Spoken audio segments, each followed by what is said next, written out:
ഇന്ന് നമ്മൾ മാങ്ങ വരച്ചു ഉപ്പും മുളക് ഇട്ട് തിന്നാൻ പോവാണ് കേട്ടോ. ഇതൊക്കെ മാങ്ങയാണേ. ഇത് മൊത്തം 13 മാങ്ങിയിട്ടുണ്ട്. എന്തോ മാവിലിപ്പം മാങ്ങ കുറവാണ്. ഇതാ എന്തോ മാങ്ങ, ഇതാ ഇതൊക്കെ മാങ്ങയാണ്. അപ്പോൾ കുറേ മാങ്ങ ഉണ്ടായിരുന്നു. അപ്പം ഇത് കുറച്ചേ ഉള്ളൂ. ഞങ്ങൾ കുറച്ച് പറിച്ചിട്ടുള്ളൂ. നല്ല ഉപ്പ് മുളകൊക്കെ ഇട്ട് നല്ല രീതിയിൽ തിന്നാം. നീറുണ്ട്, ഇതാണ് പ്രശ്നം. ഇതാ വീണപ്പോൾ പൊട്ടിയതാ ഉണ്ടോ. അപ്പോൾ വോയിസ് ഓവർ കൊടുക്കാൻ കാരണം എന്താണെന്ന് വെച്ചിട്ടുണ്ടെങ്കിൽ ബാക്കിൽ നിന്ന് അച്ഛനും അമ്മയും സംസാരിക്കുകയാണ്. അപ്പോൾ ഡിസ്റ്റർബൻസ് ആണെന്ന് വെച്ചിട്ടാണ് ഞാൻ വോയിസ് ഓവർ കൊടുക്കുന്നത്. അതേ ടൈമിൽ അവിടെ മാങ്ങയൊക്കെ മുറിച്ച് പിന്നെ ഉപ്പും മുളകൊക്കെ മിക്സ് ആക്കി അതിനുള്ളിൽ തേക്കാനുള്ള പരുവാക്കി വെക്കുകയാണ്. മസാലകളൊക്കെ കൊണ്ട് വെച്ച് കൊടുത്തിട്ടുണ്ടായിരുന്നു. അവളൊക്കെ കൂടി കൂട്ടി കുഴച്ച് അതിനിടയിലൊക്കെ ഫില്ല് ചെയ്തിട്ട് അടിച്ചു മാങ്ങയാണ് കേട്ടോ ഗൈസ് ഞങ്ങൾ ഉണ്ടാക്കാൻ പോകുന്നത്. കാശ്മീരി കേട്ടോ.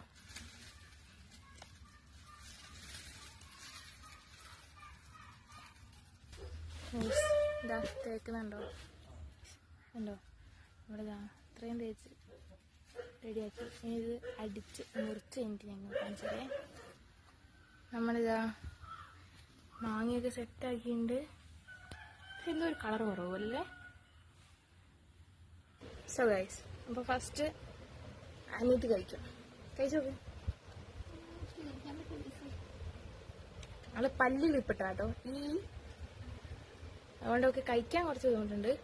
കഴിച്ച് നോക്കട്ടെ അവളാദ്യം. നോണിയാവുന്നു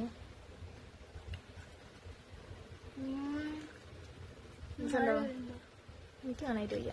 ഞാനും ഇതാ ഒരു പീസ് ഇട്ട് കഴിക്കുകയാണേ.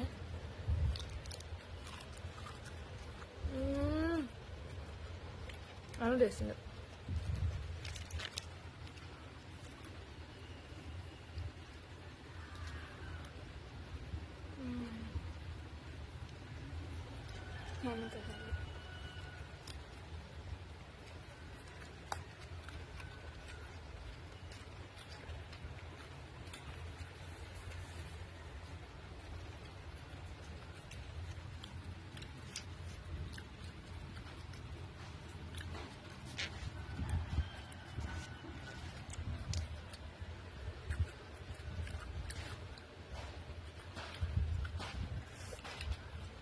നല്ല പുളിയുണ്ട്.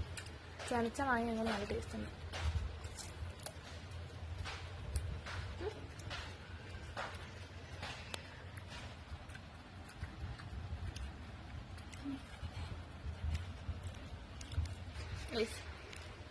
അമ്മയെ കൊണ്ടു കൊടുക്കാൻ മതി വേണം. എന്താ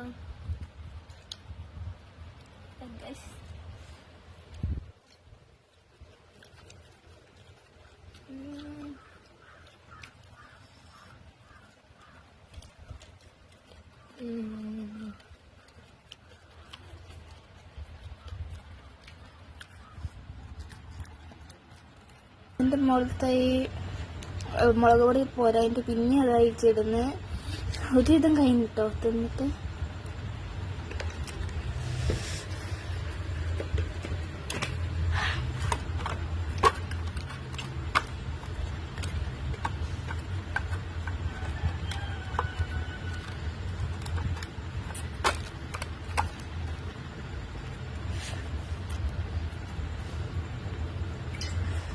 മതി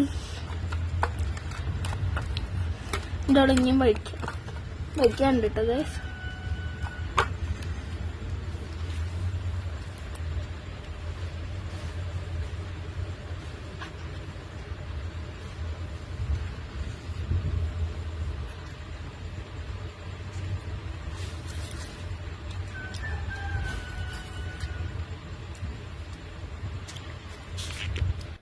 അപ്പോൾ നമ്മളവിടെ ഞങ്ങളിപ്പോൾ മാങ്ങ തിന്നല്ലോ, അതുപോലെ ഞങ്ങളിവിടെ കണ്ണിമാങ്ങ ഉപ്പിടിട്ടുണ്ട്.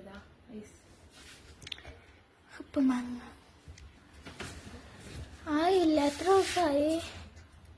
10-15 ദിവസമൊക്കെ വരുന്നുണ്ട്. പക്ഷെ ഇത്ര ചുരുങ്ങിയിട്ടില്ല. കുറച്ച് ദിവസം മുന്നേ ഞങ്ങൾ തിന്നു നോക്കിയിട്ടുണ്ടായിരുന്നു. പക്ഷെ ചെറിയൊരു കയ്പുണ്ട്. സോ ഇനി ഇത് കുറച്ച് ദിവസം കഴിഞ്ഞിട്ട് എടുക്കുക. വെച്ചാലേ ടേസ്റ്റ് ചെയ്യാൻ കുറച്ച് കിട്ടും, തിന്നാൻ കുറച്ച് കിട്ടും, അങ്ങനെ മൊത്തം കഴിയും. അതുകൊണ്ട് അതിന് മോഡൽ വരും. എനിക്കത് ഇപ്പോഴുള്ളൂ. അപ്പോൾ ഗൈസ് നമ്മുടെ ഫസ്റ്റത്തെ വീഡിയോ ഇത്രയേ ഉള്ളൂ കേട്ടോ. അപ്പോൾ ഇഷ്ടപ്പെട്ടാൽ ലൈക്ക് ചെയ്യുക, ഷെയർ ചെയ്യുക, സബ്സ്ക്രൈബ് ചെയ്യുക, തൊട്ടടുത്തുള്ള ബെല്ലൈക്കൺ നിൽക്കാൻ മറക്കരുത്. അപ്പോൾ അത് ബൈ ഫ്രം DT വ്ളോഗ്.